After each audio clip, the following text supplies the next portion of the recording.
Hi Jehun, Hi, Lisha, how are you? I'm okay. I am starting to use Envision for parametric cases, Okay. but it seems like I need to know a lot about DNN to set up a model in Envision. Oh, not a lot. If you like, we can go through each setting in the GUI. You will feel more self-confident once you have a better idea what these parameters impact in your model.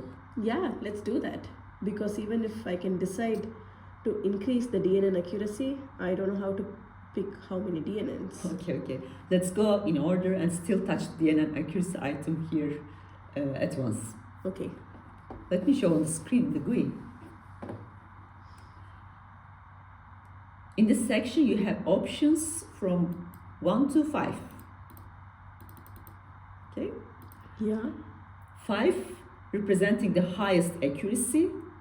Of course, what's the trade-off? It's time. Okay. Low accuracy models can be trained in shorter times than high accuracy ones.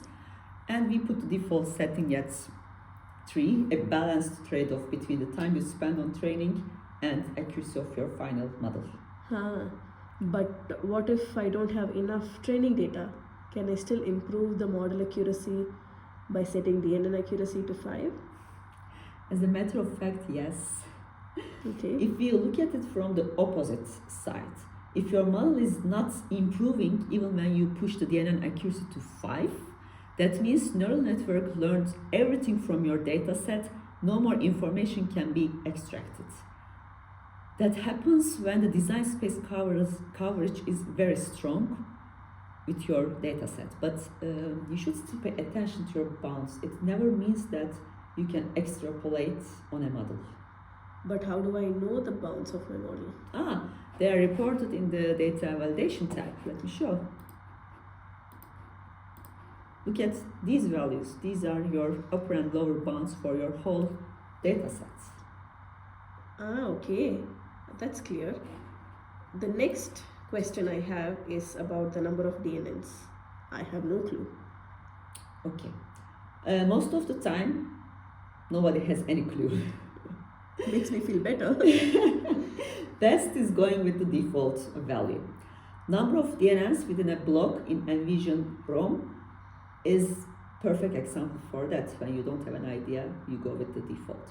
With that item, you define how many DNNs you want to train with this data set. And why does it matter? It matters to capture the overall trends as well as the local variations. When there are 2 DNNs, like in the default setting, the problem is split into 2 orders of magnitude to capture high variations as well as small oscillations. When shall I increase it? We see improvements when we are dealing with time-dependent data, for example, which goes up and down and then up again. And my personal experience tells that the number of DNNs more than 4 does not bring even marginal improvements. Okay, last but not the least, the number of partition. What is a partition? I like that setting best because it has a very significant impact on model quality as well as model training time. Okay. Number of partitions literally defines how many physical splits you want in your simulation data. The nodes will be evenly distributed into partitions and submodels will be trained for each partition. So by splitting the nodes into partitions, you let the neural network to be trained with smaller and simpler problems. That's why both quality and training time improves. Oh, that's important information. How many partitions are enough partitions then? I would ask it in a different way. I would ask how many nodes shall I put in a partition for a sufficiently practical model training in Envision. I recommend that you put 500 to 1000 nodes in a partition. And how to know how many nodes you have in total? I remember that one. I checked the data validation tab. Yes, exactly. Okay, can I simply divide the node number I see there by 1000 and type it in model setting? Yes, exactly. So here we have 80,000. Let's put 80 and Notice that we have a flag here for parallel training. When we have more than one partition, we can parallelize this sub-model trainings. That's very cool.